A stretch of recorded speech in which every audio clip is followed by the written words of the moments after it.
Hello, everybody. If it's Wednesday, it's Warhammer, and that must mean it's time for another episode of Warhammer Weekly.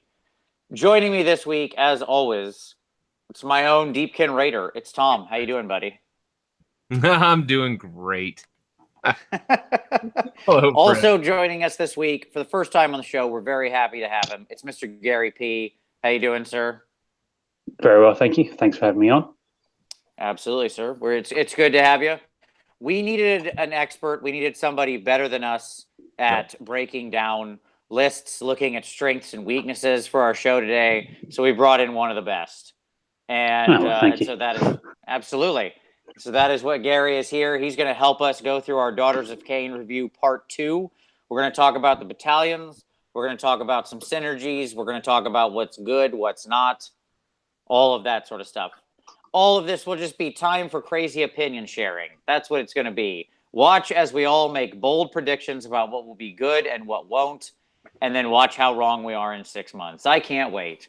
So, but first, of course, we've got some news, and boy, is it a big news day as of 10 minutes ago. It was a slow news day, and then 10 minutes ago happened, and it became a big news day.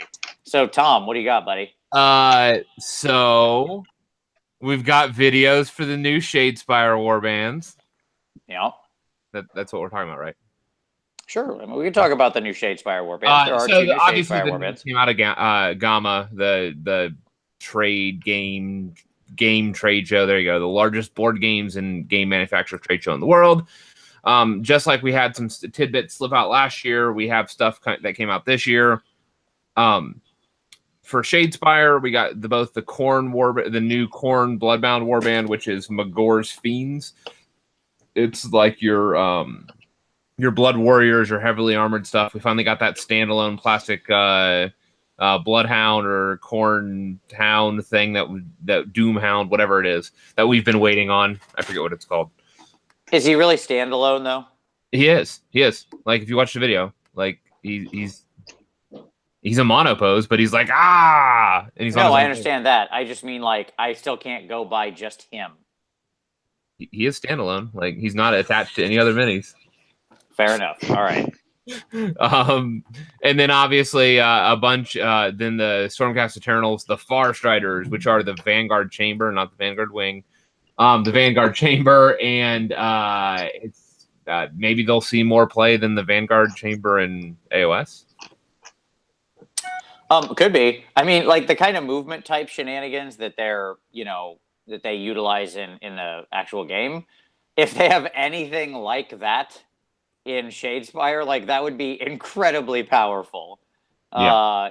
Kind of wacky movement type abilities where you scoot across massive sections of the board is pretty good, as anybody who plays particular variations of the Skaven will attest. Because those guys can zip across the board something fierce, and it's pretty crazy. So yeah, I like.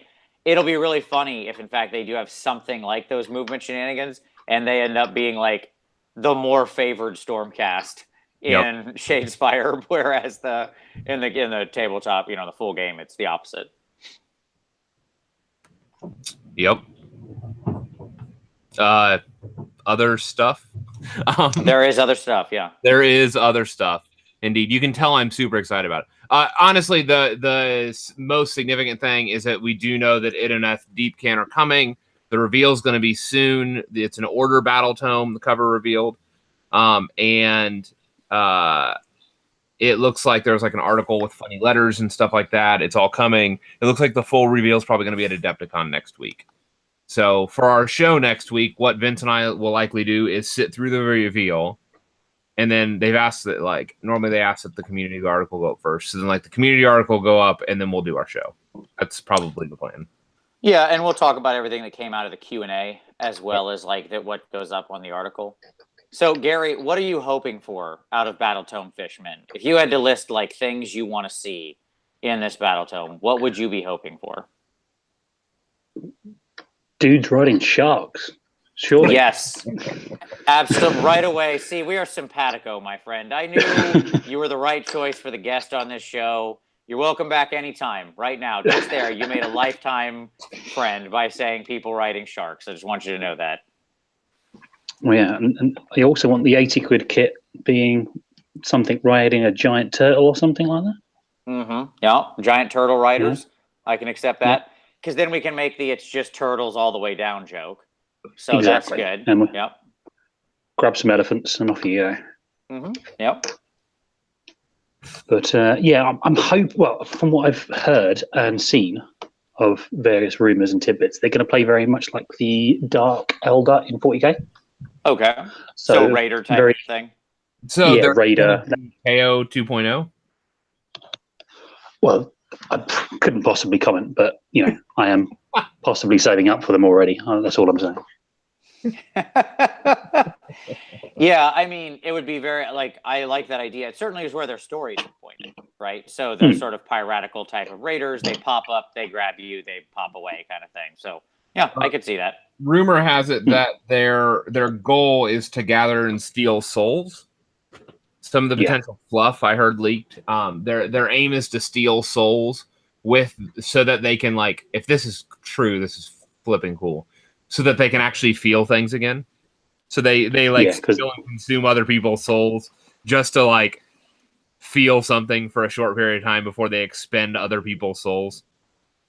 Which again is very, very Dark Elder-esque. Not a carbon copy, but very similar to the Dark Elder kind of reasons for raiding in 40k. So there seems to be a lot of kind of similarities between the two in feel, if not detail. So I'm hoping for a very kind of similar feel kind of play style when it comes to tabletop. That's awesome. I also love that this is an order battle tome, if any of this is true. Yes, as has been mentioned in the comments, it's a big tent party order. Basically, if you're against chaos and draw breath, we're good. You're in. That's all. That's not the green. requirements. And not Well, I don't know that destruction's really against chaos. That's the problem. Destruction's just kind of against everything. Just including themselves. They're against not fighting. Yeah, the only thing they're against is not fighting. If you in any way dig civilization, in any way dislike chaos, and actually breathe in some fashion, then you get the pass. It's a pretty wide open door policy. You get your fully paid up mixed order army list. Exactly. Exactly. So we'll see. For me, I would love if they lean into the mist thing, so that they use their magic to summon mists to show up. Does that make sense? Well, Mist Weaver, yeah. The Mist Weaver is doing this. Because if they do something like that, army wide, it opens up this really sweet modeling opportunity where you could have all of the models emerging out of mist as part of your model.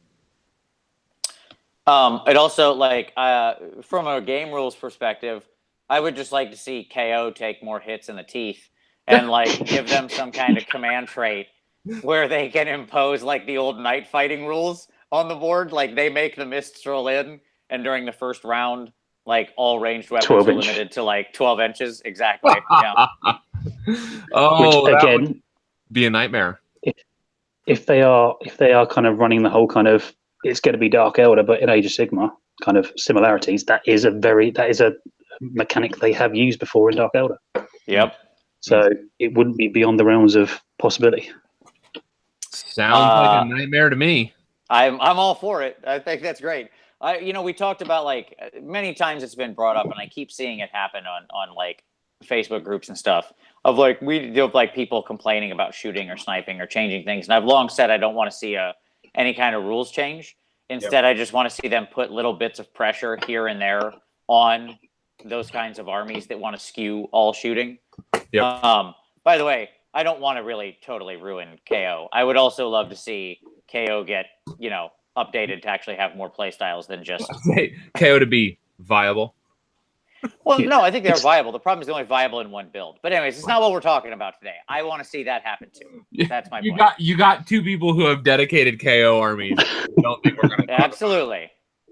I know. It's fine. I into it, I want to see everybody be able to play their armies in lots of fun ways. That's all I'm saying. Indeed. Okay. Anti-shoot mechanics are fine. Yes.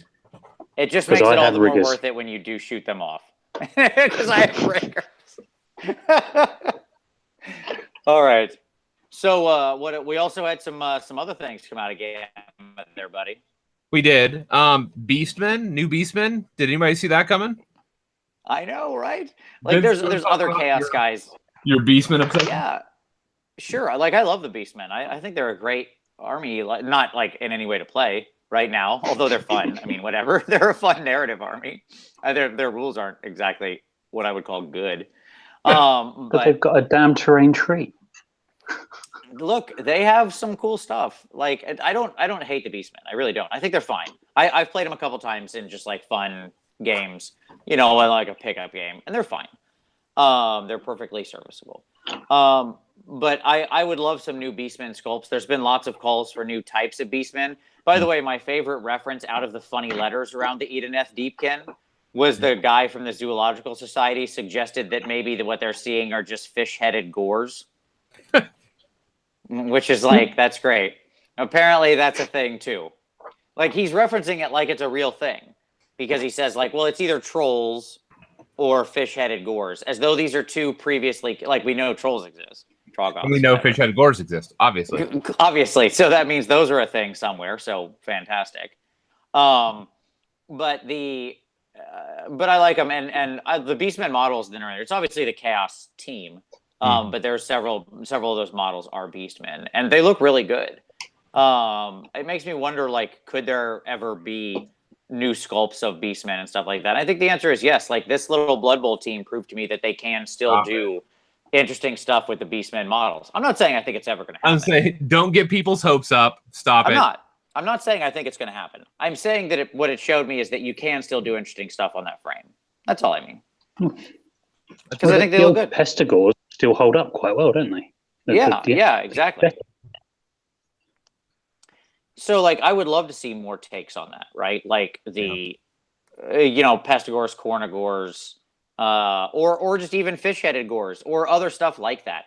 Like, Beastmen can have a pretty wide definition. You know what I mean? Like, it's just that hybrid thing. And certainly in the old world, we were kind of limited to this singular conception because they had to run around in the woods outside of like Bretonia or whatever. But that's not the case anymore. So like we could have just in the mortal realms, anything is possible. So I hope they decide to use that and explore and get really wacky with the modeling at some point in time in the future. I think there's a lot of possibility there. So there you go. That's my thoughts. Ragnar, huh? Is that what I just heard you say? Whatever, man. Whatever. I'm not going to tell the sculptors what to do. I'm not the boss of them. Not in any way, shape, or form. All I'm saying is that I hope they explore the full range of opportunities available to them. That is all. Indeed. Another thing that got mentioned was that in the Kill Team video for the new Kill Team 40K stuff that's dropping, that there is new terrain, and apparently it's been designed by the same folks who did the Sector Mechanicus stuff. Yep. Which means more great AOS terrain for Tom to steal and incorporate into his oversized display boards. I know I'm excited. Oh, it's going to be awesome. All right. And we also had a rumor engine, but it was clearly a 40K thing. You can show it. Are you sharing that, or am I sharing that? You're sharing that if you want to share it. I can't share it right now. Okay. It's a 40K thing. It's a 40K thing. It looks like something 40K-ish. So, yep. I don't know what does that with chains. Chain saw? No. It's got a chain and it's also a saw somewhere else. Yeah, I don't know. Kind of industrial-ish. Like it looks like there's a light up here, maybe. I don't know. Mm-hmm. Sure. I got nothing. I'm going to say it's the arm of something. I am going to say that. Probably.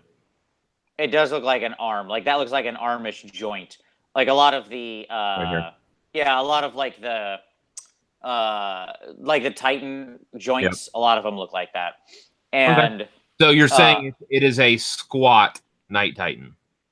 Yes, you have correctly guessed exactly what I was going to say. That is correct. I mean, there's been rumored that there's going to be more Titans coming, like beyond the Armiger. Sure. So Sure, this is another one of those. There you go. That's my guess. A Night Titan for squats. You heard it here first, folks. There you go. Lock it in. Put in your pre-orders now. Yep. That's and then also the Brawl 2K event in Buffalo, New York. 5 games, GHB 2017. We'll have the link in the description below. So it's coming quickly. It's like June 9th and 10th, I believe, is the dates. I'll drop. I think it's June 9th and 10th. Around that same time, for those that are in the kind of the Midwest/South, we have NashCon as well. That's the first weekend of June. So we will put both of those down in the description, so you can go check them out. All right, rock and roll. That's it. Do we have any other news? I think that's it. Say la news. Tomorrow, or not tomorrow, sorry, next week. Obviously, it's going to be the Adepticon show, and I expect that we'll see the fully Denef Deepkin there. Yep. I expect that we'll see probably some other pretty exciting things. I think we'll trot out probably, some of the other stuff for something big for 40K for the rest of the year, etc. So, although the Kill Team reveal was pretty unexpected and pretty cool, so yeah, that's neat. Maybe we'll finally get more then. Yeah, I don't know. We'll see. I doubt it, but one can always dream. So let's go to some pick of the week. All right, Gary, you're the guest, buddy. You get to go first. So what would you like to share with the folks out there? What video, blog, or podcast or anything would you like to share with people? It is a podcast called the Pro Painted Podcast. Yes. By Matthew Loynes. One of the, or Lions, or however I pronounce it, I don't know. But it's quite a good counterbalancing podcast, because I must admit I listen to my podcast. It's all about games and efficiency and points and things like that. But this is just a nice, put it in the background while you're painting podcast about painting stuff. It's a nice, easy listen to, if that makes any sense. Mm-hmm. It completely does, and I totally agree. It's a great podcast.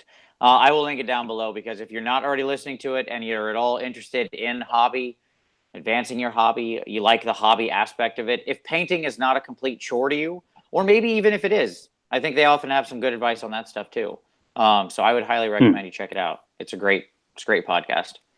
Tommy, what do you got, brother? Tyler Mangle, friend of the show, did a tutorial on painting up the feculent narwhal. This is the very type of thing that Vince loves, and I want to just encourage you all to check it out.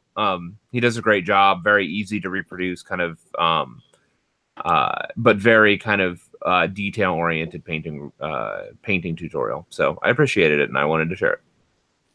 Very nice. I will link that. I'm really surprised Tom McClure didn't have a tutorial up around his awesome feculent narwhal painting strategy that we saw him employ in front of us at Holy Wars. What he's referring to is Tom's ability to paint, what was it, 5 feculent narwhals or something like that? I thought he did like 7. Yeah, while we were sitting there while we were sitting over an hour.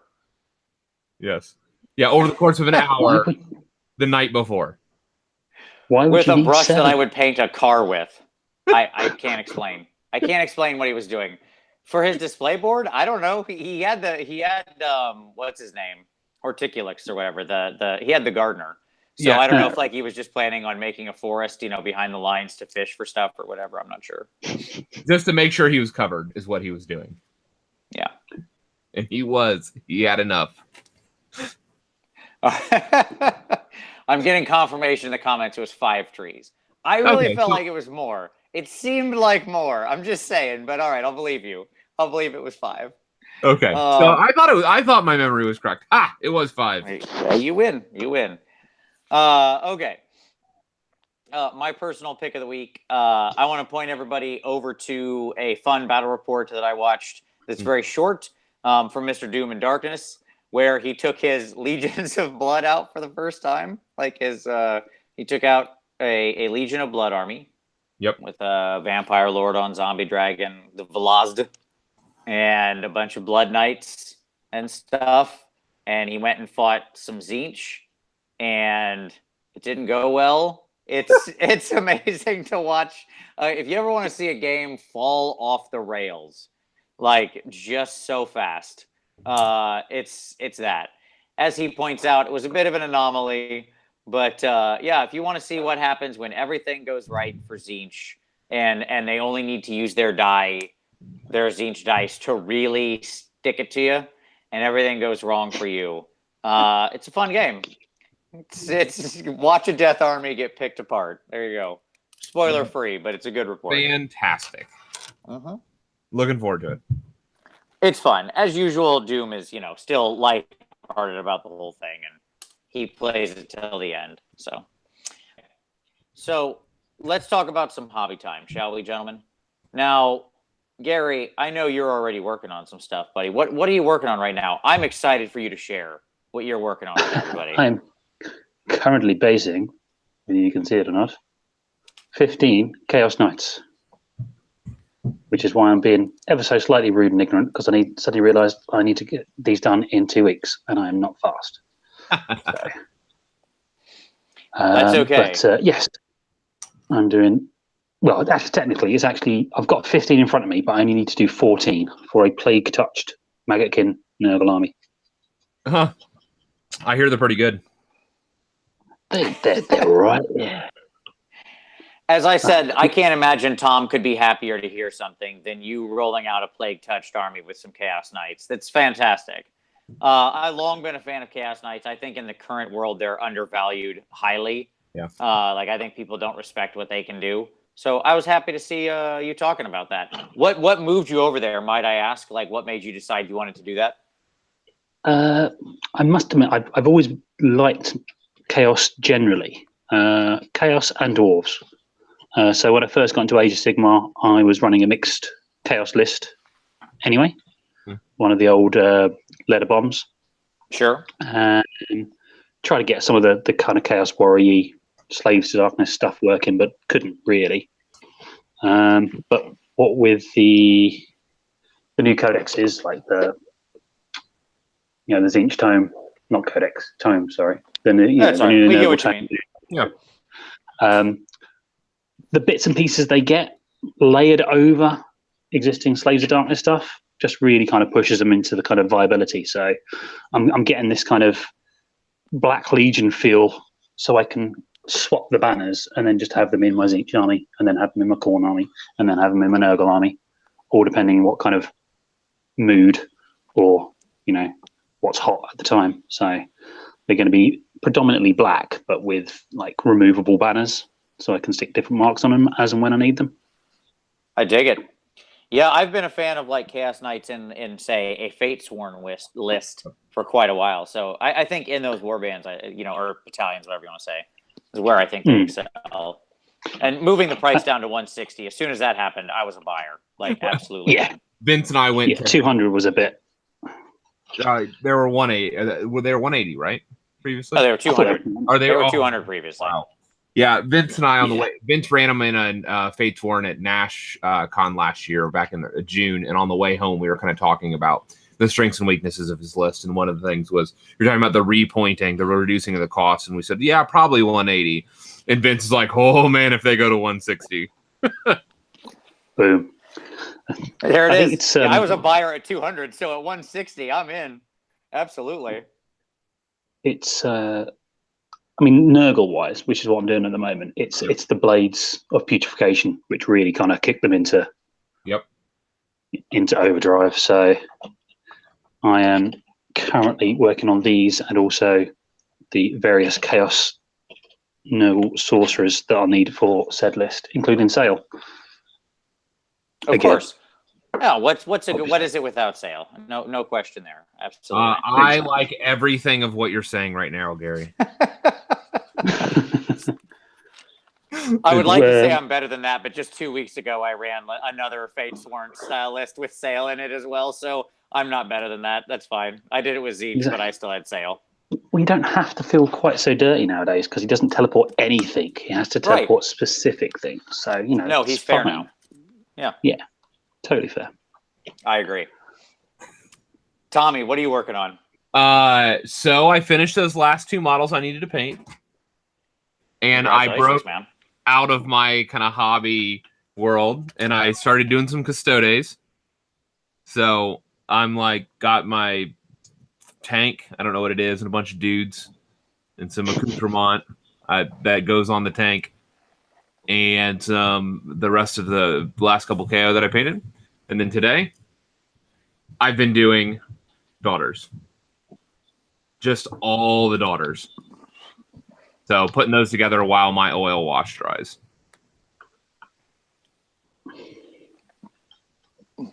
Very nice.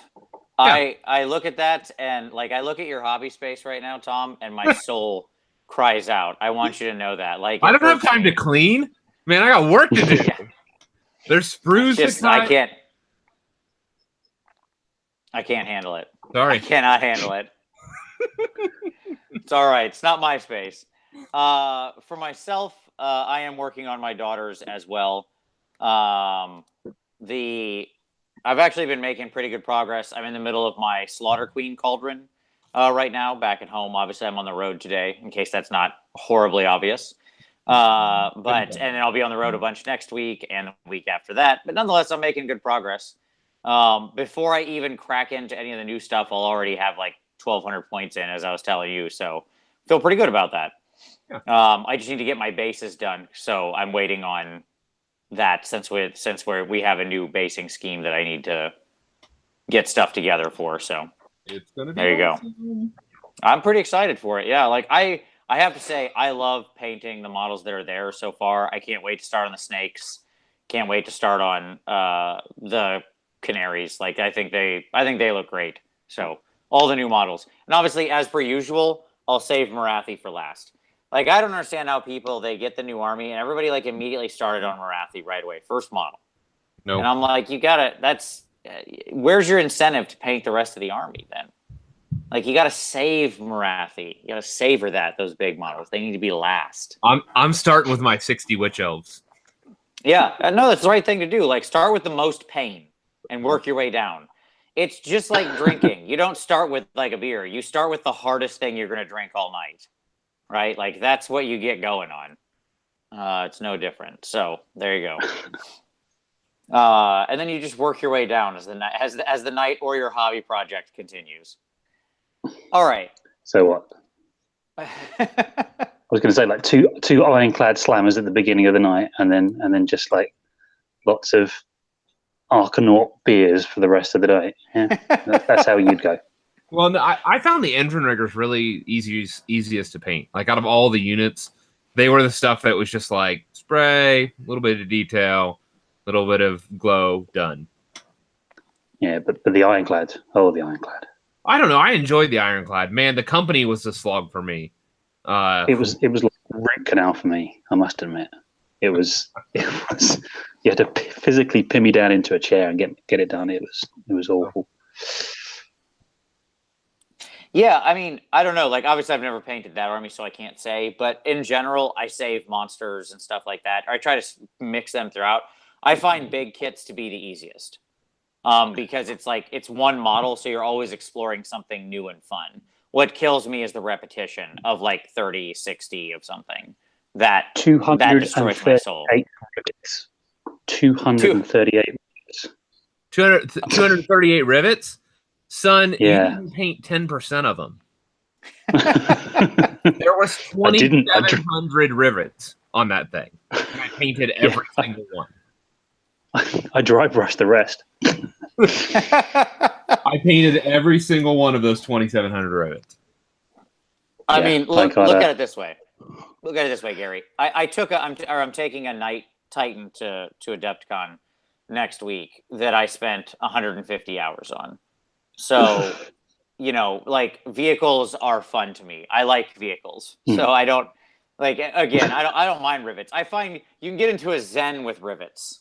Like you know, you're just each touch. It's relaxing. It's soothing. It's centering to the mind and soul, you know? It's numbing, but yes. Full shout out to the person in the comments that said it's riveting. So speaking of the Daughters of Khaine, as we were a little while ago, shall we get into it? Sure. So let's start with picking up where we left off last week. This is obviously going to be part 2 of our review. If you want to see part 1, hey, I'll link it down in the comments, but you can also just go look at the last week's Warhammer Weekly, where Tom and I reviewed all the basics. We went through the scrolls, allegiance abilities, command traits, spells, all that kind of stuff. And so we're going to reference all of that stuff we previously reviewed as we talk about some lists here and some potential and things like that. The one thing we didn't cover last week was the battalions. So I wanted to start there. Again, obviously, because these aren't openly out there, I can't like pop them up on the screen.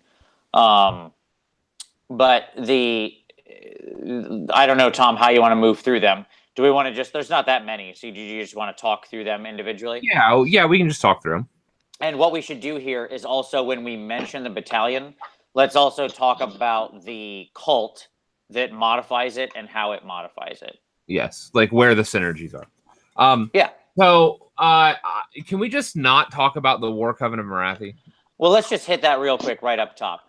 The War Covenant of Morathi is nonsense. It has a great ability that you always are one step up on the blood rights chart. Yep. And it's like, if you took it consists of one of all the other battalions plus Morathi. Yep. And if you took everything at Mins, it's like, I think I calced it to 3,280 points or something off the top of my head. Yeah. So it's your standard. Every book gets one. If you want to play that stupid big game, 10,000 point aside. Exactly. Narrative. It's purely like, it's a waste of space, and it's frustrating. I feel like I wish they could do the Mega Battalion in a way where it basically eliminated all your choice and was almost a full 2,000. Like, basically, I would be okay with it if it like almost made every choice for you and was sort of 2,000 points locked. Like the Fireslayer one does that. Yeah. The Fireslayer one is really close to 2,000. Like, on like normal unit sizes, like the normal playable unit sizes. So if you're going to take like 30 Volkites and 30 Volkites and 30 Hearthguard, like it maxes out. So you don't get any choices for heroes or anything like that.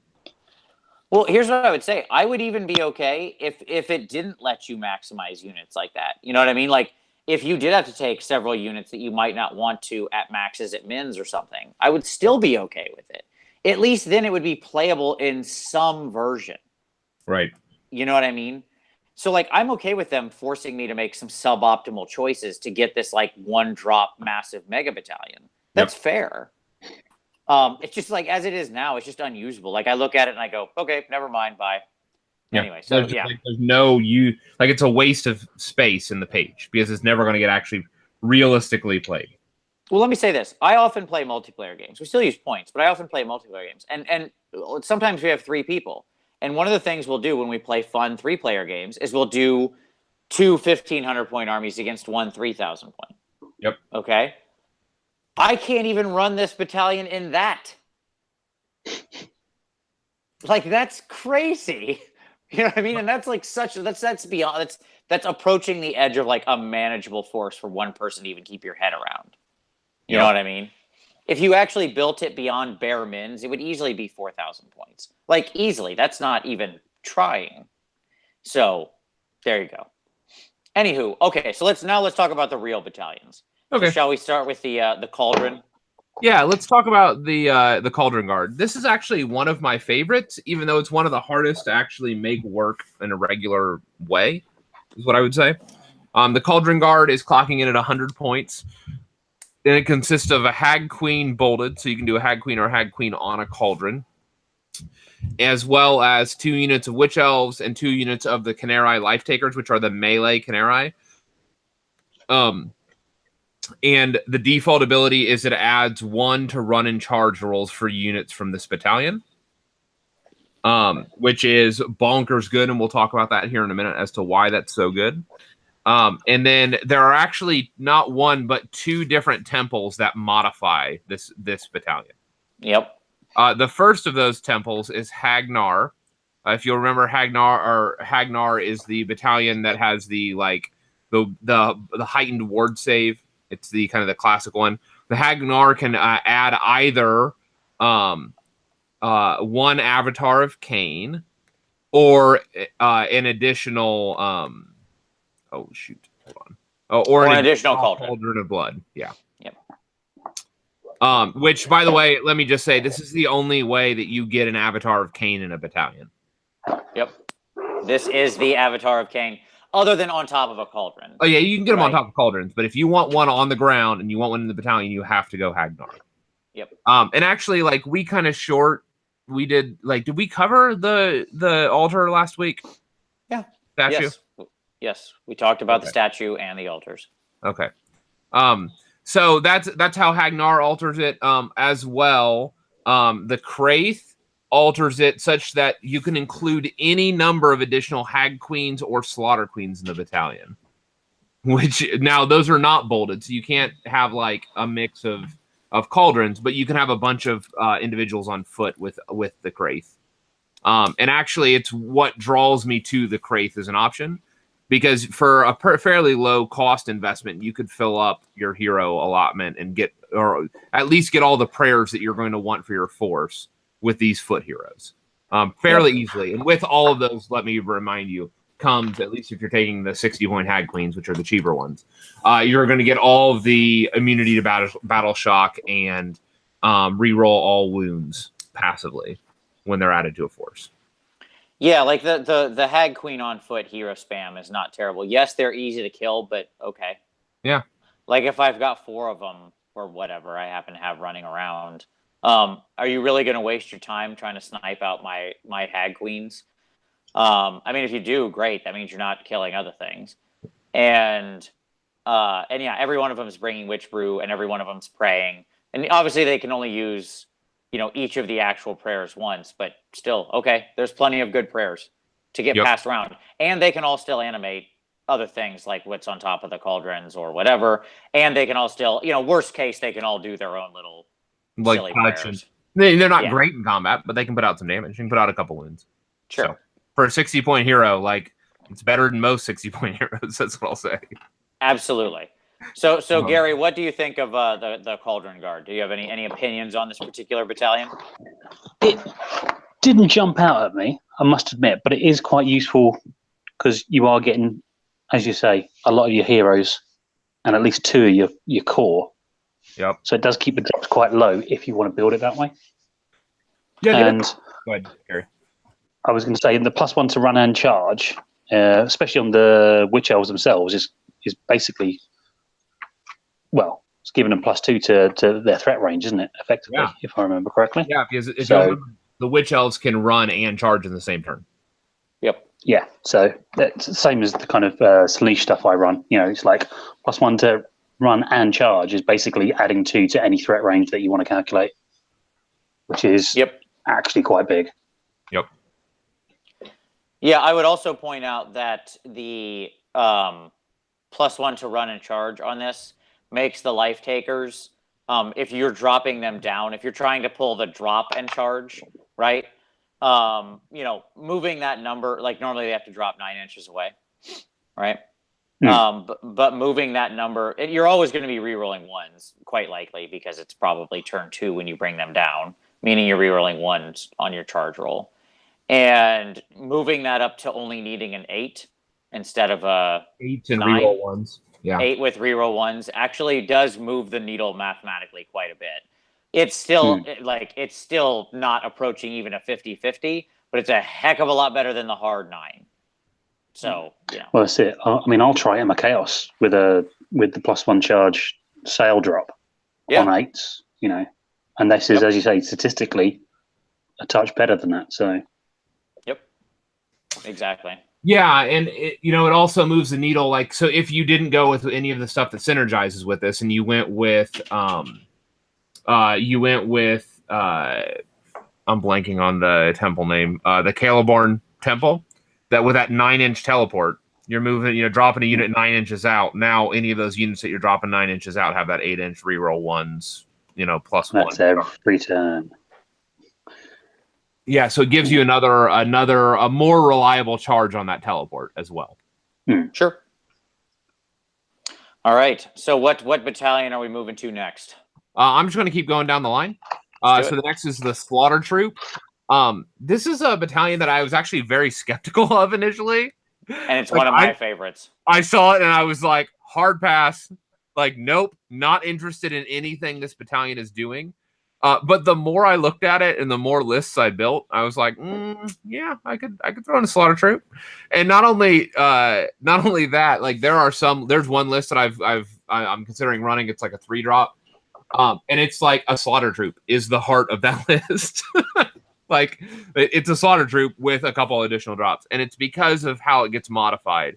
So you want to talk about what a Slaughter Troop is? Yeah, so let me talk about that. So the Slaughter Troop is an 80-point battalion. It's 1 Slaughter Queen bolted, so you can do the Slaughter Queen on Cauldron, which is arguably the better Cauldron, by the way. And the reason why it's the better Cauldron is because the Slaughter Queen has 1 higher bravery. And that seems kind of silly, but if you're in one of the temples that does not have a command trait dictated for it, what it allows you to do is you can add the ability to project your bravery in a bubble around the force. And so she naturally projects a 10, and she gives herself +1 from the idol. So she naturally projects a 10 bravery bubble around her. The Slaughter Queen does at all points in time. So until she gets shot off the table, she's projecting a 10 bravery. So you only need to move that needle 1 against any unit of skeletons, any unit of undead, Seraphon, to be able to mind razor everything in the game for plus increase 1 rend, 2 damage a pop. So the Slaughter Queen is actually one of those magic pieces.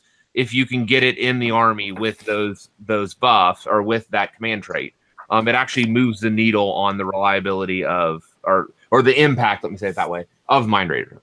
So having a Slaughter Queen as your general, again on foot or on Cauldron, you're probably gonna have her on Cauldron, with 2 Sisters of Slaughter and 2 of the Khaine Heartrenders, which are arguably the better of the 2 Khaine. The Khaine Heartrenders are the ones that drop down with javelins and can throw and then kind of fade back.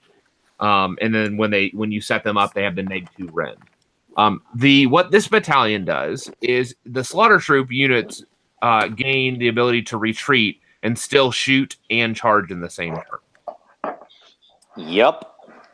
And so you look at that, and initially that doesn't seem real solid, necessarily. It's good for the range because it allows your range people to stay out of combat, like to continue to fade away always. If they can stay alive, for the turn that they get charged or whatever. But your sisters can often drift into combat just by default, because anything within 6 inches they're going to be able to pile into. And what this allows them to do is to drift into combat and then to break away whenever they want at any point in time. And what's really put together what's relevant here. Okay. Yeah. The sisters can also run and charge, just like the witch elves. Yep. And so now you can retreat, run, and charge all at the same time. You're breaking all the movement rules, and you're doing it all. Every turn, you can just be castling and switching any unit you want that's fighting. Like every chance you get to retreat, you can recharge, you can reset yourselves up 6 inches away, you can repile in. Like, it's just an outrageously option-filled number of things you can do with those sisters, right? Because if they can retreat and then retreat and run and end up 6 inches away from somebody else, they can just drift in, right? Yep. They can just float into a different combat. They drift in, they attack over top of the models, and then when your next turn comes around, they just leave combat. Right. Yeah, and they go charge and attack something else. Yeah. And the Heartrenders can run and shoot. Yep. So this lets them retreat and shoot. Right? Now, again, the Heartrenders will die fairly easy if they're directly engaged by a lot of units, but not every unit. And it also depends on the size of your Heartrender units. They're pretty cheap. Being able to just immediately pull them out of combat without any fear and still maximize still get value out of them, and that they can still shoot, is, pretty good. You can also use it quite well in objective play for getting extra range. So, like the Heartrenders have got much better movement, and you can go charge little 10-man marauder squads, purposely, knowing that they probably won't die, to then bounce even further down board with the retreat turn after. Absolutely. So you get you get a move and a charge and then a retreat and then you can cover quite a lot of ground over 2 turns that way. And after Oh, the yeah. range attack, if you'll remember, on a 4+, you can drift another 6 inches. Yeah, exactly. So that's, I mean, I can't do the maths off the top of my head, but add a move, a charge, a bounce, and a drift and a bounce. That's it's got to be over half the table, isn't it? It's a huge amount of movement, and it's all flying too, right? So when you bounce, you can bounce right over top of them. So that to me screams kind of knife to the heart kind of. And if this wasn't play offensive enough, or if this wasn't synergistic enough, when you pop this into Drakey Ganeth, which is what turns this on to 11, the Slaughter of a Troop Battalion, which is what my 3-drop Slaughter Troop is, when you put it in Drakey Ganeth, you can add 2 units of Witch Elves to this battalion. So now you have cool. So now you can go with 30 block Witch Elves, 30 block Witch Elves, and then you have your core covered in 2 units of Sisters of Slaughter, or you can take one of them to 30 as well. So you can have all the bodies that you want. Everybody can bounce. So those Witch Elves can bounce. Everybody can, engage, disengage, run, charge, all that stuff. And the big kicker here is that their special ability, Bladed Killers, gives everybody in the temple +1 to hit in the combat phase if they charge in the same turn. Nope. So every single round with your whole army, when it becomes your turn, you are going to retreat your whole army and just castle into whatever you want. Yep. Because everybody's going to retreat, run, and charge whatever is the most fortuitous combat for them to be in at that moment. You will redecide all of your combats because these people will have outrageous movements across the board during the start of your turn. Yep. And every round they're going to pull that +1 because they'll do an 8 plus a d6, reroll ones on the reroll all ones on that d6. So you're going to average probably 11 inches of repositioning, and then they'll charge 2d6 reroll ones. So they're not going to fail their charges. Yep. Exactly. And then they get +1 to hit. Everybody's getting +1 to hit on all of those charges when they come back. And it fits all of your battle line plus your chaff sort of assassination pieces into a single battalion. And it gives along with a general that you really want. The assassinating Khaine and your general. So it's everything.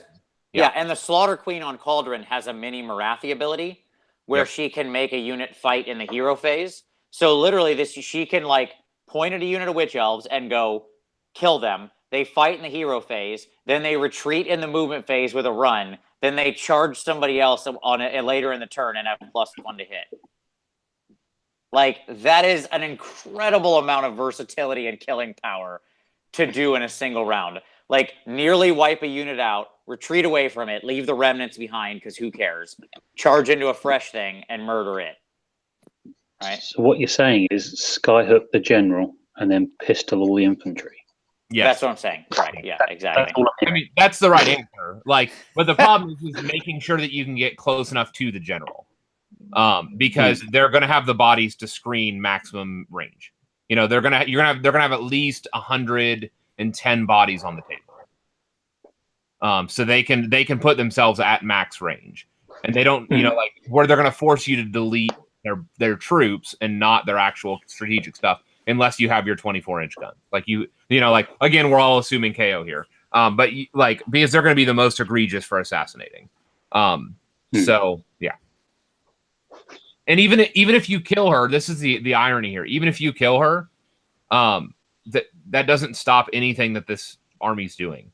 It's still doing it all. It's just not doing it as well. Yeah. Right. Yeah. Right. And you can still fit a Mind Razor in here with that huge bubble Mind Razor. So you could kill the for 2-drop, you could go with a Blood Rack Medusa and this ridiculousness. Still kill the Blood Rack. Kill one of those 2 pieces. Kill both of them. It doesn't matter. There's still screaming lunatics charging in at you and bouncing around and engaging. And it's actually a rather resilient build because it relies on pieces that are hard to take out for most of its effectiveness, not all. Yep.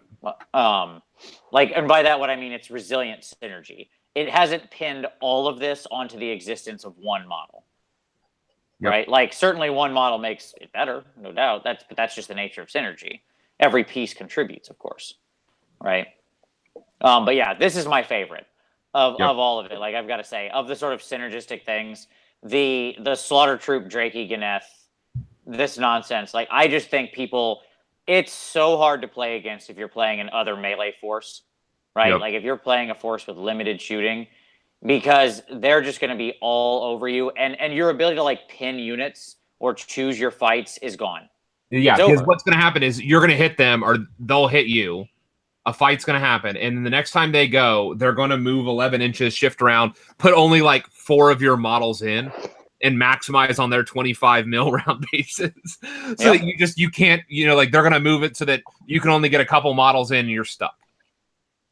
Yeah. Yep. So some smart players, it's going to be filthy, like playing against them, because they are going to just make it the worst for and with that, it's going to be interesting to see them retreating and charging 90 models every turn. And what I mean by that is just the time investment of doing that is going to be silly. If this became popular, would this make Gnarl Root suddenly a thing again? Yeah. Do you think? Like it would be? Well, you wouldn't need Gnarl. You just need the house. Like the house. There's the household, isn't it? Yeah. The house is what stops the retreat. Yep. Yeah, there's a couple different things in the game that stop retreating. I think that's the best known one. But I mean, maybe it ups the value of that. It's hard. It's hard to predict like responses to meta moves, but that's certainly a very powerful tool that shuts that off, right? Because otherwise, these units become very, very, very difficult to pin down and stop. Because they can always pull themselves out, always get their maximum bonuses, and always be choosing their fights. Not only the exact fight they want, but the exact way they want to fight. Mm-hmm. As Tom pointed out, right? Like it absolutely rewards the smartest, most tactical players. That's a dangerous. So that drift is super powerful. I mean, it was super powerful in Yetis, so. Stick it on. Stick it on something good. Absolutely. I think you could, doing the math, could you get all 4 blocks to 30 bodies? Like all 4 of your sisters and your witches and everything. So 270, 540, 1140, 1470. Plus 80 is 1550. 15. The answer is yes. 160, and then you could. Wow. Yeah, and stay 2 drop. Well, there you go. I think we just got Chuck's new army. He's the only person I know who's got like 120 witch elves like ready to go on the grid. Well, the problem is that you need 60 sisters and 60 witch elves. That's he's just going to say these 60 are actually Sisters of Slaughter. That's what's going to happen there. It's fine. Or he'll just paint like 60 more Sisters of Slaughter in a single weekend. I know how Chuck works. That's true. That's true. You're welcome, Chuck. Okay, here we go. Moving on. So that was the Slaughter Troop. Temple Nest. Temple Nest is the Snake Battalion. Vince, do you want to take this one? You're enamored with this. I am enamored with this one. So the Temple Nest is my particular favorite, despite everything I just said. My favorite in terms of battalion alone. The thing we just mentioned is my favorite, like total synergistic build of like cult and battalion and units and everything like that. I love the way it works and plays, but I wouldn't run it. It's not my style. Too many individual fiddly, models. Temple Nest is my speed. So Temple Nest is, I don't have the points in front of me. It's 80 points, right, Tom? Correct. It's 80. Thank you.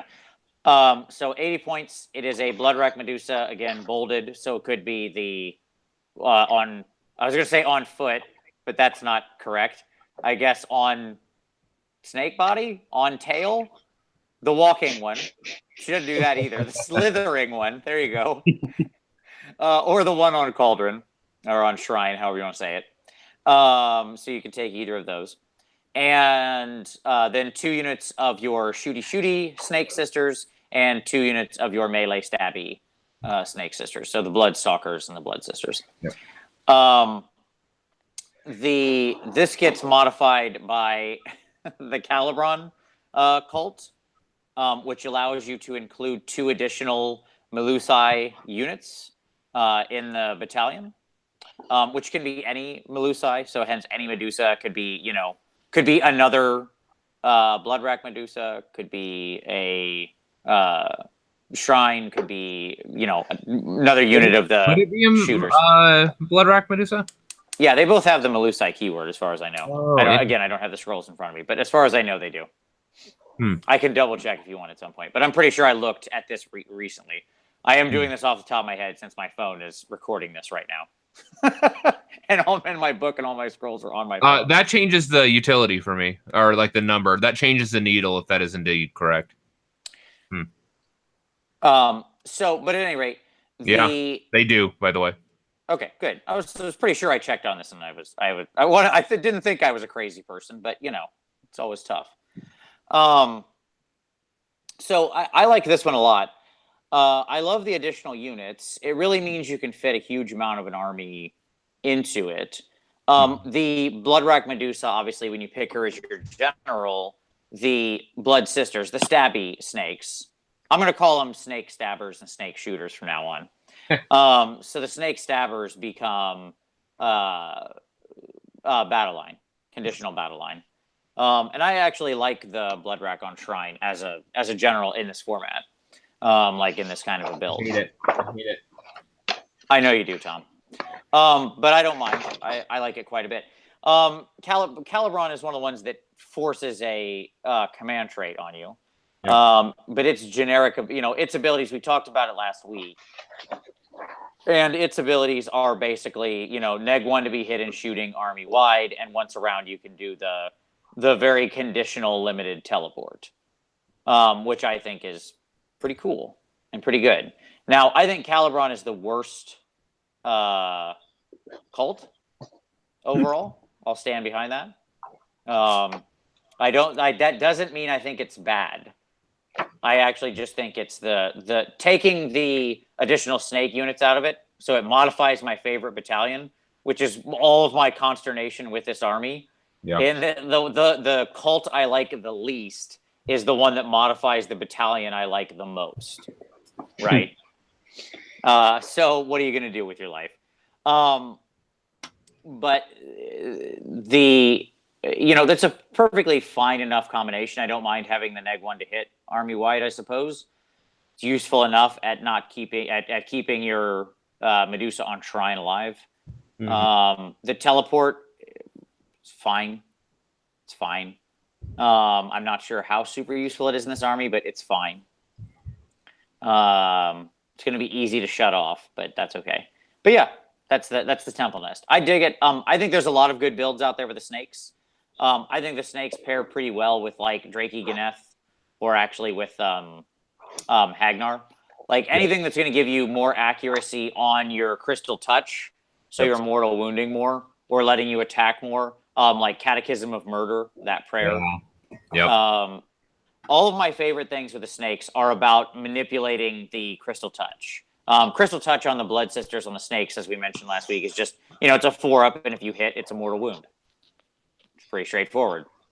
So pushing that needle to a 3-up, letting them attack multiple times, letting that 1 hit become 2 hits with Catechism, like anything that lets you maximize those mortal wounds is how the Blood Sisters actually win, in my opinion.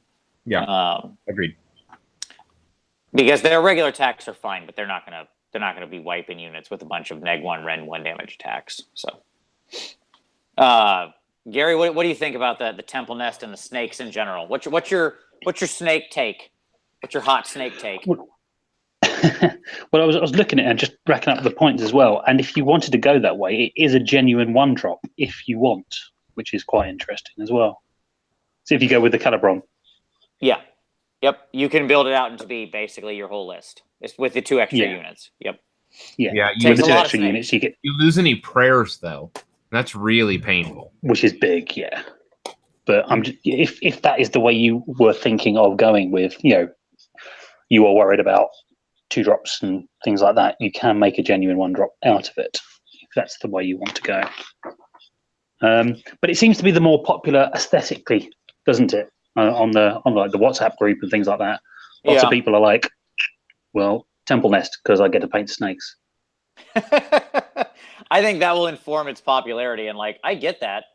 Like, I look at those snakes and I was like, man, I want to paint these girls. Like, I am excited to get to my snakes. That's why I'm starting with the hardest stuff. That's why I'm starting by painting things that I wasn't as excited for. Like, I was like, I got to get these Sisters of Slaughter out of the way first.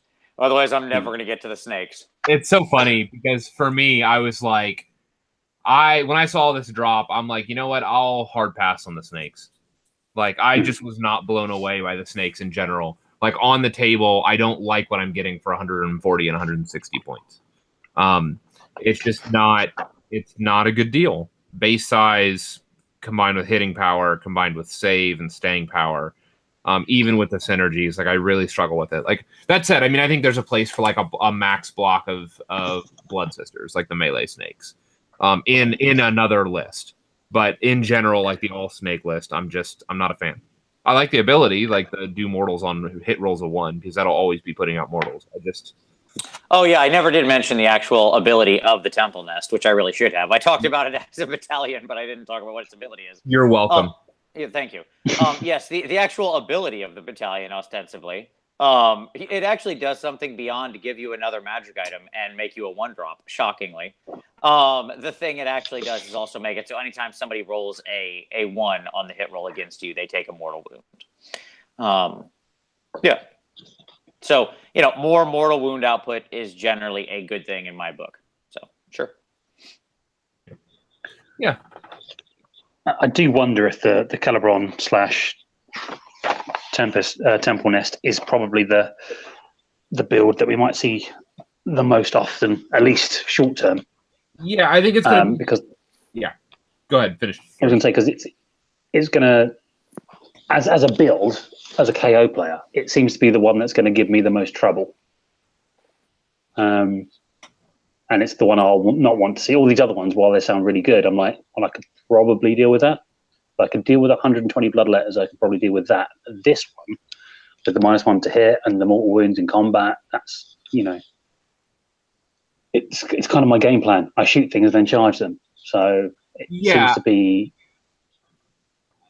Gary, the difference I think with that, let me just jump in though, that I don't think most people are thinking about is that all of this has either a 6 or a 5 up ward save. Like, so you're going to cut all damage by a third out of the gate against all of this stuff. Yeah. And so like, I know that folks, like, imagine if we were in a world where everything you're shooting was always the Plague Bearer's ward save. That's the world we're in. Against at least Hagnar. And like, yes, that goes away once you kill the Cauldron, but how much firepower are you dumping in the Cauldron in order to make that happen? Well, again, it kind of comes down to the kind of like almost like the Murder Host matchup. It's like how many Murder Host matchups are killing the Secretor, then dealing with the chaff. Yep. No, that's true. Yeah, I think that these what I think most people aren't calculating is that I don't think that the witches are going to die as fast as Bloodletters do. That's for sure. Yeah. And this -1 to hit, it's you can almost factor in it a bit like Cunning Deceiver, but then it's all game versus shooting, which is so it's. I mean, I've yet to play it. I'll get my first game on Friday, but I've got that top of my head kind of feeling of this is the one that I would not want to see with my KO. All the others, I'll model my way through, but this one's the one that's going to cause me some problems. Yeah, I mean, I think in my mind, like the problem with I'm not sure that you're correct, but I'm also not sure you're wrong. The things that would benefit it are the Cauldron sort of Temple Nest thing of like -1 and teleporting reads as the most sort of obvious choice, right? Like the synergies is there on the page. It builds it for you. It's fairly obvious. It's the new models and the new hotness, as you described, right? Like people like what it contains aesthetically, and it just reads like it wants to work.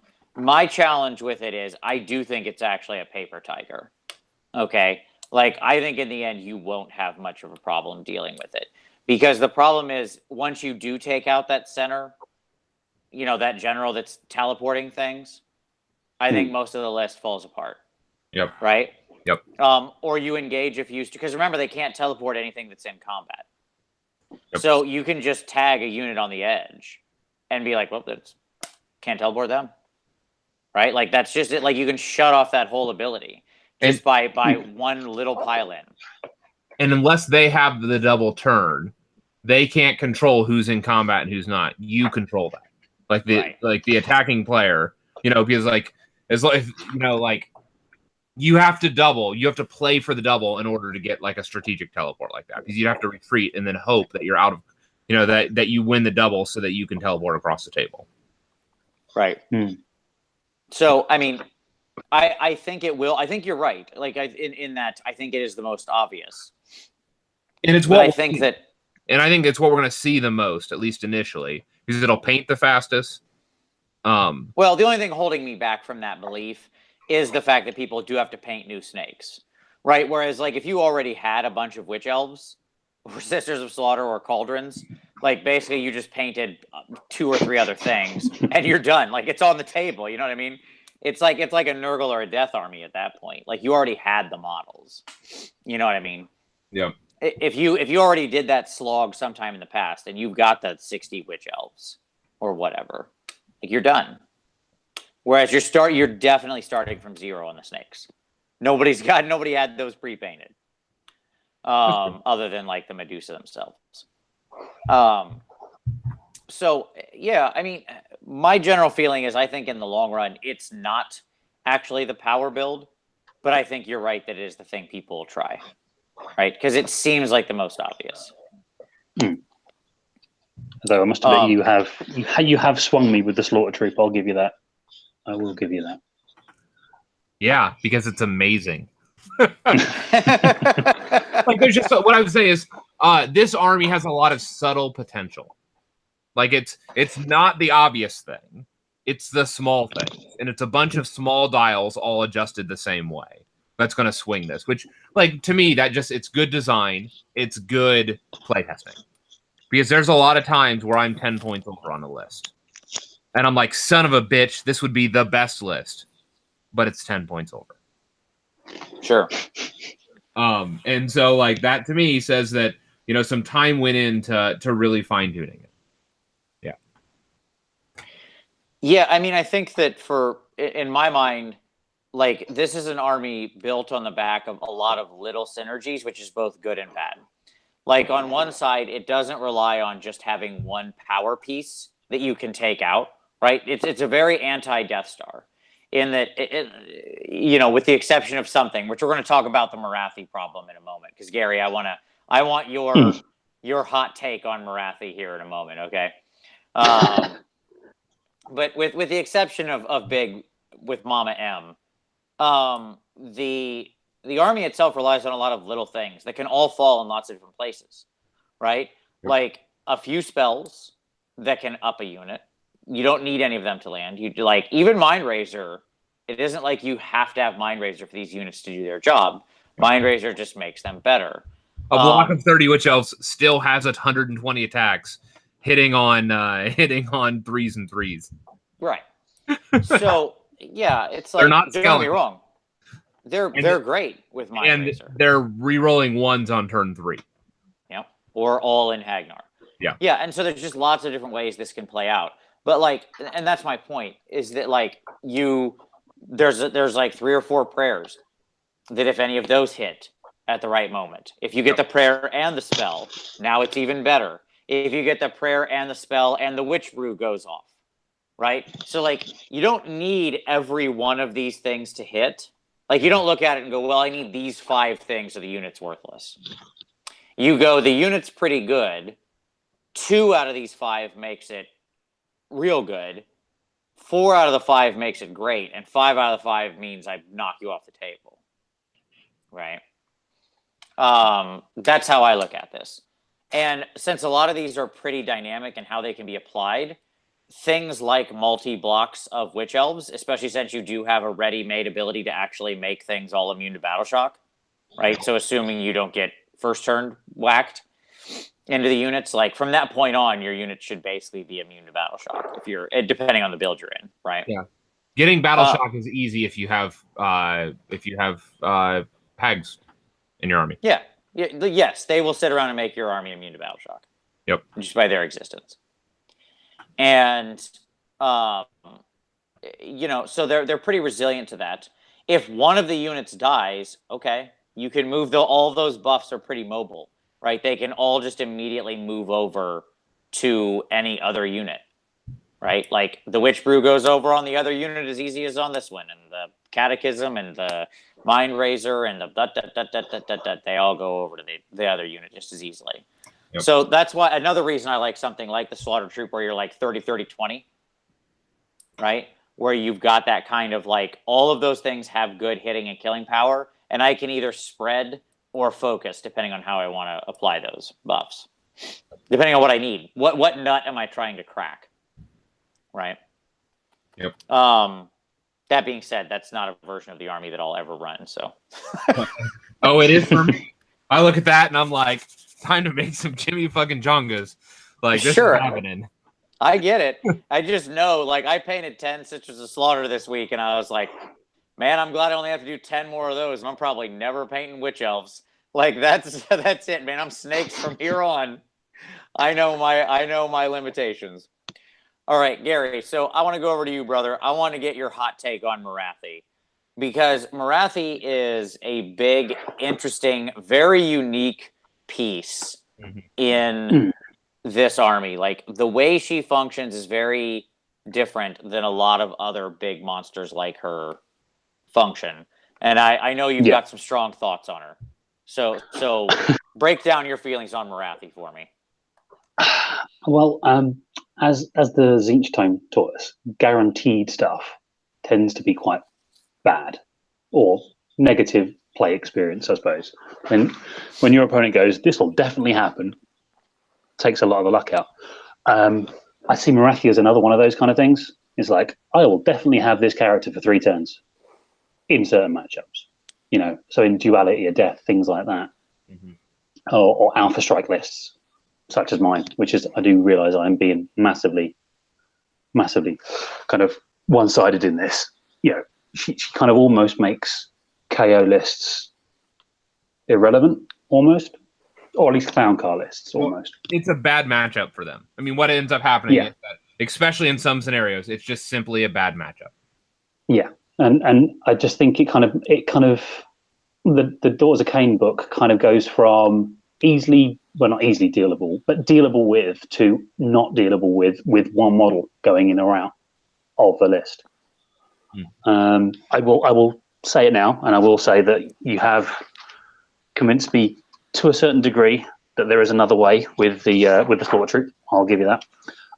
But the Morathi problem seems to be that it's just a guarantee. It's a guaranteed model on table for 3 turns, and good players with that will be able to do horrendous things.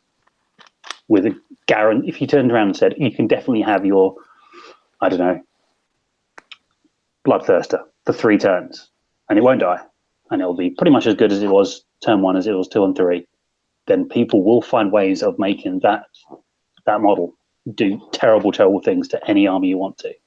And I can just see Morathi being that kind of, and everything was kind of going fine, and then Morathi didn't die for 3 turns, and then I lost. You know, it's that kind of. She's got spell, she's got damage 3, she's got mobility.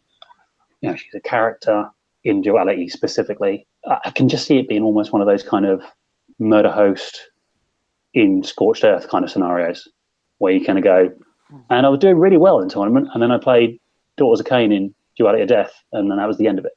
You know, not even a kind of, and I didn't even roll a dice, but it's just one of those kind of, and it was just all over, and we all knew it, so we went to the bar kind of scenarios. I don't like that kind of guaranteedness, if that is a word. Sure. So yes, I do have strong theories about Morathi. I find her massively polarizing. So do you think we'll see her being used in 2 distinct ways? Like, do you think people will build lists where they never intend or really want to transform her and seek to, like, basically protect her, shield her in the back?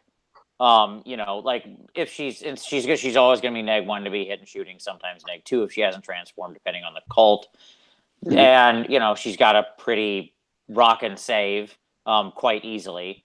So like she can be incredibly resilient as 6 wound characters go. And what they'll seek to do is, they can't heal her, but they're never gonna want to transform her. So they're gonna try to keep her in her, illusion form as long as possible and use her like an artillery battery for her spells, basically. And her command ability. And then the other list is gonna be, and then the other way to use her is top of 1, grip it, rip it. She's a monster. Here we go. Deal with this 12 wound thing. It's going to take you 4 battle rounds min to kill. Yeah. Right. And that is her strength. And the problem as well is the fact that it doesn't even have to be in a list. It just has to be on a matchup. You just go, well, this matchup, she's going to be sat black with a -2 to hit, in cover with a stupid save, just bombarding because you've got no ranged. Or what little range you have won't get through the -2 in the save. Right. And she's protected by 1,500 points of other stuff. Yeah, like it makes me think about like a slaughter troop, a Drakean slaughter troop with Morathi in there as the second drop to make it a 2-drop. So you have 3. So like in the right matchups, you have 3 spells, and you just sit back and Mind Razor everything and cast and nuke at range. And then in the other matchups, you Black War, and then in the other matchups, you just charge her in. And then exactly. You suddenly 4 blocks of huge masses. Yeah. Yeah, you've got 3 Stormcast Eternal, a generic Stormcast Eternal list with 3 characters. It's duality of death, right? That's it. Boom. She's a big flying monster. What are you going to do? Nothing. She's going to rack up 3, maybe 4, probably 4 turns, probably 5 turns worth of duality points all game. And there is nothing you can do about that. Like nothing. Because my entire game plan is, she's sat on there and the rest of the army just keeps you off. And she's a guaranteed point engine. Yep. Real quick, I do want to address something that came up in the comments. Yes, there are certainly things that can remove her straight out that will bust her 3 wound limit, like things that will kill her outright. Hand of Dust, right? Nagash is like Hand of Dust. The Total Carnage axe if she's at less than 8 wounds and she gets carnaged. Nurgle's Nail. What else? The Reality Splitting Axe, Archaon, exactly. All that stuff, like the brass all that stuff orb. can. What's that? The Brass Orb. Yeah, the Brass Orb, Nurgle's Nail, right? Doesn't that one or whatever it is, the Nurgle item that or the keyhole or whatever, something like that. I think there's 1 or 2 Nurgle items that do it, but so it's not that there's nothing that can deal with her. I would say that you don't tend to see a lot of those. Things being floating around a lot or they're not reliable in removing her when they would need to. And what I mean by that is that, like, okay, you cool, you have Hand of Dust on Nagash, awesome. Well, I'm gonna wrap her in 60 bodies and even then it's a 50-50. Yeah, well, he has to get within range. It's like 3-inch range or whatever for that touch, right? 3 unless you're in yes, 3. Like Nurgle's Nail, you have to roll a natural 7. Brass Orb, you have to roll a 6. None of them are reliable. Yeah. Right. Yeah, absolutely. And I mean, like, when you look at something like Scarbrand, that dude should be dead 8 seconds after he started the match, right? Like, he's never going to, if she's back there in her mortal form to start the game, like, she's just going to level that dude. Right? Like, because he's so big, and he's not, like, he is the definition of a glass cannon as he walks around on foot. Yep. Like, that dude should absolutely get leveled. And you have a high mobility charging army. Like, he's never going to get close to Morathi. Right. Ever. So yeah, I mean, so it's not that there isn't stuff that couldn't deal with her. It's just you wouldn't expect to see it, A, and B, none of them are like super reliable in actually being able to do that. Right? It's not like that it won't happen. It's there. Scenario, Right. Yeah. So to all intents I think you're right. Yeah. She's just a guaranteed model for X turns. Yep. Yeah, the only interesting part about her to me is that she is. Well, there's 2 interesting questions in my mind about her right now. I think most of the time when you see her, despite the fact she has an outrageously powerful command ability, I think you probably don't see her as a general very often, right? Just because once she goes into monster form, she loses. It's that unreliable problem.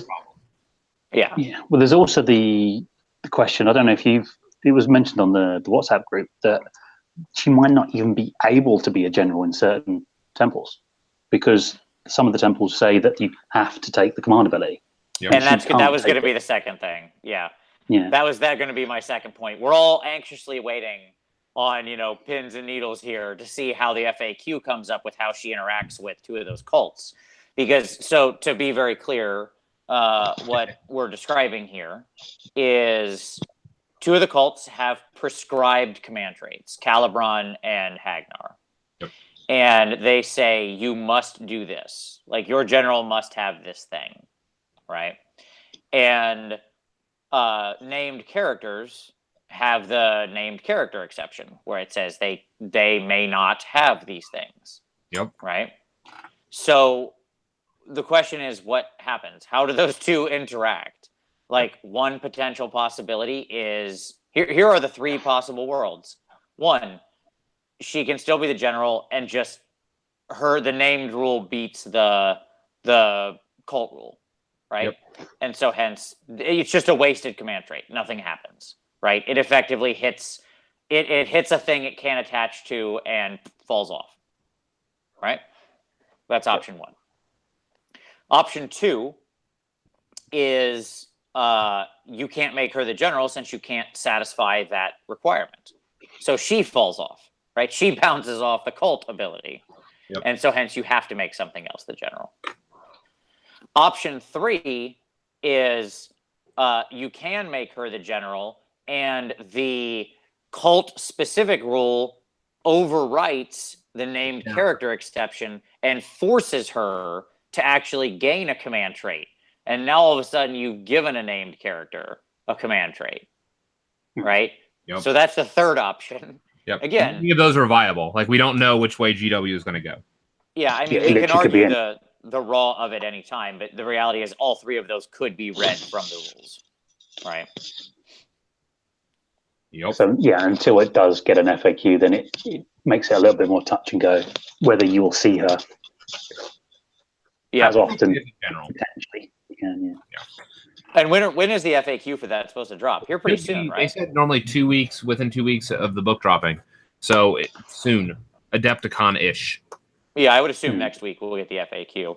I know that people have been sending in a lot of good questions, so I'm looking forward to it. I like that they're on this hard FAQ schedule. I didn't have many questions reading the book, to be completely honest. No, this is one of the ones that I read and I was like, yep, there is no common sense way to read that I have a good answer for.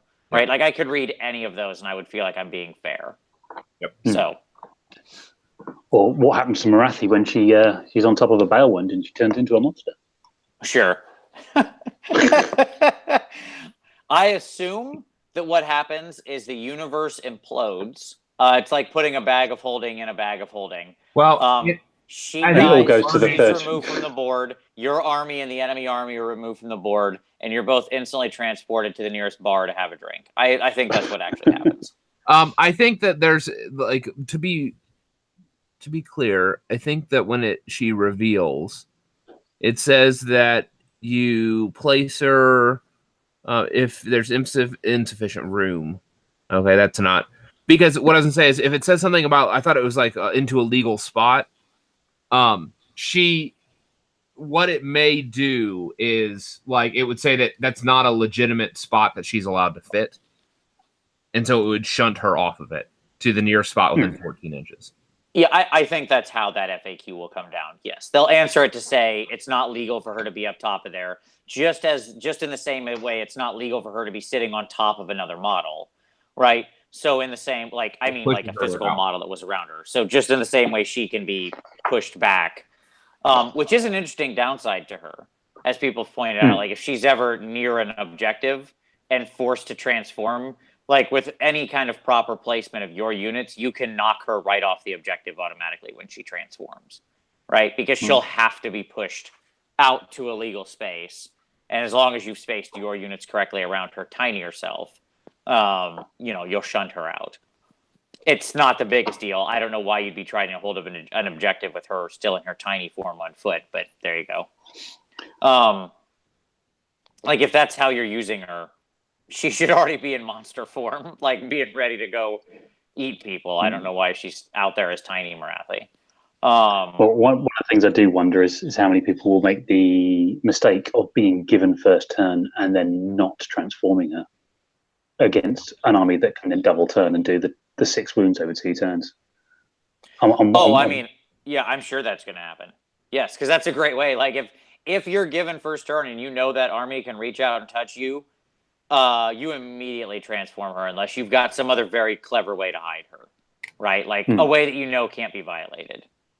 Because otherwise, she's going to die. Any smart player would just go, okay, cool, 3 and 3, let's do this, right? And that's one of the problems I'm having as a KO player. It's like, well, I'd want to do that in case they made the mistake, but then if they don't make the mistake, then suddenly she's definitely alive for 4 turns, right? Even if, so it's like, the Morathi problem.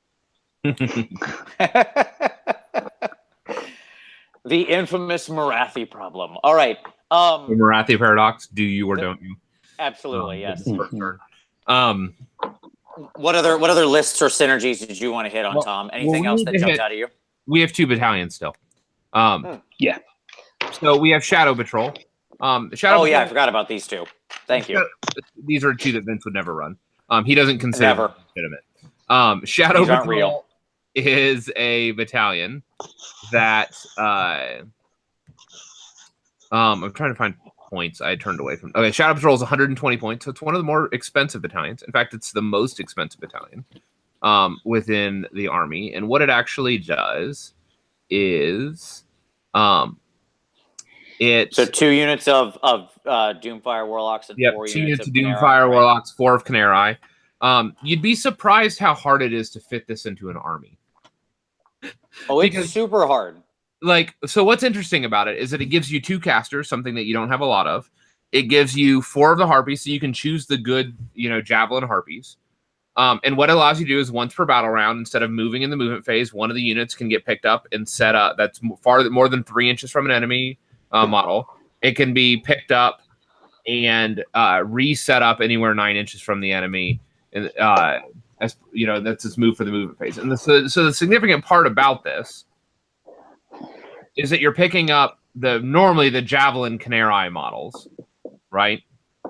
Yep. Every time you re-giving them their buffs, you're re-giving them -2 rend. Yes. So if you're using this and Calibron, you can be moving around 2 units of harpies every round and resetting them up, right? Yep. Assuming that they're in the right place to take advantage of that. But the real challenge for me is that this is movements happening in the movement phase and not happening in the hero phase. If this were the hero phase, I would be all about this. But because it's the movement phase, to me, it seems problematic. And the reason why I say that is because the real gem here, I think, is running a 10-pack of Warlocks. So you're in for 640 just on the Warlocks alone. No. You're in for 640. Hold on. You're in for 640 because you're also doing a bunch of harpies. You're doing both synergies. Does that make sense?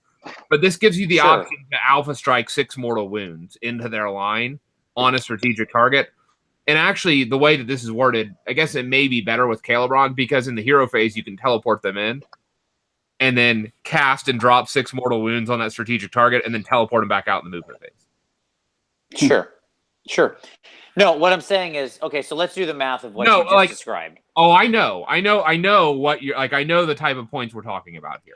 Like, I'm not. I know I want to bring it home for our viewers, Tom. Yeah. This isn't. So it's 320 points for your 10 of Doomfires. Yep. Plus another 160 if you just take another 5 of Doomfires. Which you're not. You're going to take 480. You're going to take 2 units of 10. Realistically. Great. Yeah. Sure. Yeah. I agree. So that's 640 in on Doomfires. Yep. If you go all min units of Khaine, yeah, another 320. Yeah. So now you're up to 960, and then you're 1,080 with the battalion itself. Yep. Half your army was just dedicated to that 6 mortal wound trick, effectively. Now you're going to get more out of it than that. No, you have 2 units that are dropping 6 mortals. They have to damage both. You have like 90 attacks or something from your bow shots and your melee attacks from the Doomfires. Like you have a ton of attacks across each of those units. Yep. And the backbone of your army is now some horse dudes who, if they lose one model, lose that 6 mortal wound thing. No, but so you could also do, for example, one of the other battalions and get all of your other people in. Does that make sense? Like you could get your a bunch of 30 blocks in. You could do at least 2 30 blocks and then the other min troops for your force. I don't see this one at the cost it's at. Again, maybe I'm just not seeing it. I hope I'm like, hey, I'm happy to be proven wrong, but I don't see this one. Go ahead, Gary. It's not even 2 loads of 6 mortal wounds. It's only 1 because you can't cast the same spell twice. Right. Correct. But no, I agree with you. But what it gives you is it gives you a second reliable spell because remember at 10 they're going to be at +1 to cast. Yeah. And so that gives you without having to take the Shadow Stone, that gives you whatever it's called. Mind Razor on a 6, and you could do Mind Razor on both of them, and you have Doomfire, the Doomfire bolt on both of them. And so what you're going to do with the 2 units is like you're just going to alternate. Whatever one is weakened, or whatever one's in the right place, one will Doomfire, one will Doombolt, one will Mind Razor, and just flip flop the 2. They have a bunch of shooting, and then you're going to have a bunch of bodies, and so they have to dedicate forces to these teleporting high 14 mobility units. That can teleport in and out, that can shoot a bunch of bolts and all that. You also have harpies that can teleport in and out with a -2 rend. And on top of that, you could potentially have at least 2 blocks of... And now you're not going to have a lot of other... Like, you're not going to have... Probably, like, Temple Guard maybe is the best thing to pair this with. Maybe Slaughter? No. I don't know. Like, you're going to go mins on almost everything else. So Temple Guard's going to be the cheapest way you could get out of it. And do like 2 blocks of Witch Elves, so you're going to be at a 3-drop minimum. But anyways, it's like what I'm saying is there might be a list there that would be interesting and kooky and completely catch people unaware. But it does seem a lot of hoops. It does seem a lot of, there's a lot of moving pieces because you're going to be doing a lot of teleporting and repositioning, and with some armies, it's just not going to go. It's not going to land well. So, like for example, who is not going to land well against? Seraphon. Because Seraphon are going to have table-wide unbind. Seraphon are going to be able to spread out with all their skinks, so to limit your range of teleporting. Like, there are bad matchups for that. Don't misunderstand me. But I think it would also catch a number of armies by surprise. Yeah, I don't know, man. This just feels like the buzzing gnat army to me. Like, it's a lot of little annoying things that I'm not sure amounts to anything. Like, you've definitely got a cloud of gnats. I'm just not sure that actually anything gets accomplished out of it. Or maybe this is the high drop army, now that I think about it. Maybe this is the one where you take the 3 units of 30 Witch Elves. So you still have, and then a bunch of hags on foot or something. Like something like that where like you fill it out with all the rest of your stuff. I don't know. Like I haven't run the numbers. I was just thinking about what it would be to do the 2 teleports. Yeah. I'd have to think about it, is what I would say. Well, you do raise an interesting point, and that's something I want to talk about. To me, there are like 2 ways you build with this army, which is either A, you really try to stick hard to like 1 to 2 battalions, and if you do that, you can pretty comfortably stay in like a 2 to 3 drop area. Yep. Okay. Yep. There's still one more battalion we need to cover, but continue. I understand. Or you go and say, I don't care, and you just literally play like you're going to need to know that you'll never win a drop war. Right? And you just say, I never get to make this choice, but I'm going to bespoke everything with the amount of casters and everything that I want. Which, by the way, if you're going to run like an avatar-heavy army, you're making that choice for you. Yeah. Right? Like, because basically on the battalions, you never get more than one of these things in. And they're pretty beastly if they're activated. Like, those guys are not to be toyed over. Like, they're not messed with. They're making 4 attacks with a -2 rend weapon that does 3 damage, and they have a pretty decent ranged attack too. Well, yeah, they're native. They're pretty tough. They're natively a 4-up armor, and they're the only unit in the game in the force that you can Mind Razor, and it will always be over whatever they're attacking. And what I mean by that is they're default bravery, and they give themselves an 11. Right. Yep. And so by default, they'll be over anything that they're going to attack. So if you Mind Razor one of those avatars, it's going to go to -3 rend 4 damage. Yeah. Yep. So again, that's what I'm saying. I think the other way to play this is to go, yeah, who cares? And to go for like a best of and ignore the drop war and just know that you need to be setting up, with that in mind. Yep. Right. And I think there are versions of this army that are natively fairly resistant to battle shock because they're things like they rely on snakes, or they have, they're near, like a snake unit sitting near a general that's broadcasting a 10 bravery is pretty darn resistant to battle shock. Yeah. Right. Like, it's just hard for them to lose enough to care. And still have any snakes left. Yep. So like it's just sort of it can be naturally, which is obviously your fear at the top of one. Yep. Right. By giving that up. We need to cover. So I think there are versions of something like that. Okay, go for it. We need to cover the last battalion. Last battalion is the Shadowhammer Compact. It's the mixed. It's the mixed Daughters of Khaine Stormcast one. It's a Slaughter Queen, 2 units of Witch Elves, a unit of Harpies of either type, a unit of Bloodstalkers, which are the melees, Medusa, 2 units of Liberators, a unit of Prosecutors, a unit of Adjudicators. Ugh. Okay. So the interesting thing about this is that the Shadowhammer Compact is in the hero phase. It basically lets you pick 2 units, 1 unit of Daughters, 1 unit of Stormcaster within 6 inches of each other. And those 2 units can either make a move as the move phase, shoot as the shoot phase, or pile in an attack as for the combat phase. So it's extremely powerful potentially. And it's only 80 points. It's a lot of points to buy into this because it's just so many units of both. But the things that it ends up being around 1,500 points if you max your Witch Elves and go mins on basically everything else, or nearly mins on. Why would you not max your Stalkers, the Bloodstalkers, possibly? Well, they're not. The Bloodstalkers are. Because you only have 1 hero, and so if you want to mix in any heroes, like you have to figure out a way to do that. And so that's why Bloodstalkers are your shoot ones, aren't they? So no, these are no shooty.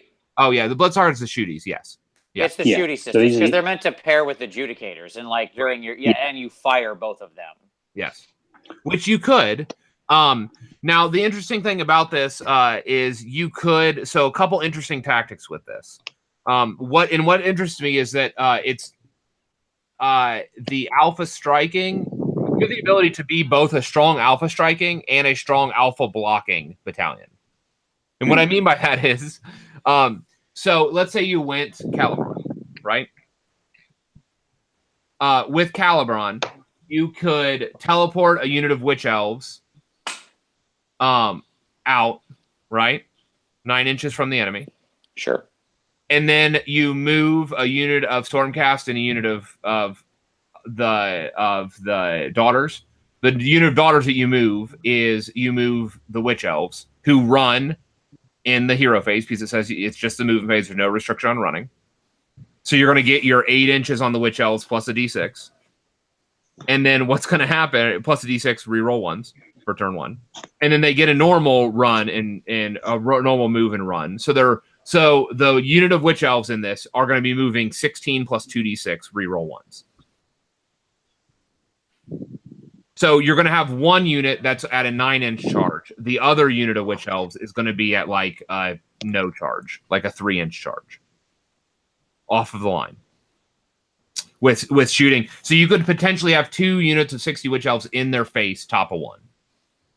You meant 2 units of 30, but 60 total. 2 units I know of what 30, you meant. 60 total. Yes. So that's one way you could play this. Another way is to mess with some of the numbers and do a block of 30 Liberators.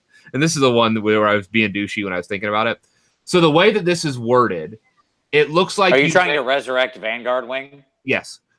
So what you may be able to do is with Calibron, because like these guys are not allies, meaning they benefit from your allegiance abilities. Okay? So that means that you can teleport your Liberators with the Calibron Temple ability right now. Okay. Rules is written. So you can teleport this 30 block of Liberators 9 inches out, and they can still move in the movement phase. They can't move in the movement phase. You teleport them, but as long as you get, like when you triggered, you could get Witch Elves, a tail back to a Witch Elf unit, and then activate the move in the hero phase. Even though they can't move in the movement phase, they then they teleport and then move again in the hero phase. The Liberators do. So the Liberators are like 5 inches out. To be super clear about what you're describing, you're saying use the special ability of the of the battalion to trigger the dual move in the movement phase, or in the hero phase. Sorry, in the hero phase. So it lets you break the rule of them not being able to move in the movement phase from the teleport. Right. So And you so can close that gap. And so then you're hitting them with 30 liberators reliably, and your witch elves. You're hitting with both. Interesting. Yeah, the problem there is that, like, I mean, obviously it's not the same as old Vanguard, because you can't pull them back out with the teleport and re-shift them around, because Calibron specifically can't teleport. But yes, like for that one setup, there's a world where you can get both of those into combat, right? And with allies, you still have enough points to add like a Castellant and stuff like that as well. Anyway, so I think there's some potential here. I don't think that it's game breaking, but there's some interesting tactical possibilities. The other interesting thing you mentioned as well was the fact that they're not allies. So of course as well, it keeps the drops down because those liberators are battle line. Battle line. They're considered your battle line. So the army don't have to get any other drops to get your third battle line or anything. Yep. And it lets you add in Stormcast support pieces if you need to. Mm-hmm. Interesting. Yeah, I mean, I'm sure if someone's feeling adventurous, there's probably a decent build out of that Shadowhammer compact that's pretty good. Like it just feels like its ability to trigger extra moves or extra shooting or extra fighting or whatever, right? In particular circumstances. Yep. Something like that, especially across those two armies, feels like, again, this is all just gut feeling because I haven't really got to look at that one too deeply. It feels like there's something there. You know what I mean? I'm feeling the elephant. Break. It feels like I'm feeling the elephant from a foot away, but it feels like there's something there. In talking with Relian, this is the first thing he went to. That's all the proof I need. And he ran it with the 60 Witch Elves and Morathi as a 2-drop. Okay. Yeah, I was going to say the Morathi thing as well, just to give the command ability to get things, even ramp it up even further. Shoot, and shoot. Yep. Again. Oh, suddenly your stock is rising, number 2. Like, I don't know. That seems I like what you're describing there. Yep. How many of those female Stormcast bodies can I get my hands on? All right. Excellent. All right. Is there anything else we wanted to cover? We've gone on for a while now, and I do want to make sure we're respectful here. I mean, it's very late where Gary is. Yeah. No, I think that's it. I think what I would say is this: there's a lot of potential here, but it's all in small. Like you're turning the knob in little bits in a big picture, and so you need to have a firm command of what everything's doing and how all the pieces are moving because you're moving a bunch of models as well. And so I think this is going to be more of a finesse army that most people, when they play it, they're probably not going to do real well with it. But I think in the right hands, I think that this could really perform. Yeah, my summary thought would be just like with Nurgle and just like with Death, you've got to make an important decision at the start of your sort of army building of what aren't you going to do. Because there are so many more options you could be doing than you will be able to fit in for your points. Yep. Right? And if you try to get all of it, you will end up weakening your list to the point where it doesn't actually do anything. By trying to do everything, you'll do nothing. Yep. Right? So I think the important decision is, what aren't I going to do? I can't be focusing on getting the best spells and the best prayers and all this and these teleport shenanigans and these ultimate hit things and Yep. Right? So that's my thought. You got to cut something out. You can specialize in one and get a +1 in something else. What I mean by that, like you can specialize in one and get one prayer, or specialize in one and get one spell, but you're not going to be able to get all of it. Yep. Gary, do you have any final thoughts you want to leave the people with? Gary, also, let me ask, does this make you want to re-explore the book? I am currently reading Shadow Patrol again as we speak. Not Shadow Patrol. Shadowhammer Compact? Nah, Slaughter Troop. I'm actually reading the Slaughter Troop again. There you go. I'm telling you. Yeah, I will hold my hands up and I will say I looked at it as Morathian trimmings. The code, the tone. But yeah, the troop has definitely got me thinking now. Because I do like the way that sounded. absolutely. I really think the troop has an ability to surprise people, and in the hands of a good player will be like, that's my pick. If I had to put my finger down on something that I thought was actually incredibly doable and that would show as a dangerous list, it would be some version of the troop build. Maybe not exactly what we described, but something like that. A list that's got the bodies, the resilience, the hitting power, and incredible mobility, right? It's ticking off so many boxes. It doesn't need insane resilience. It just needs enough to deliver its overwhelming offense, which is what it brings, right? And it certainly has the mobility to get where it needs to get.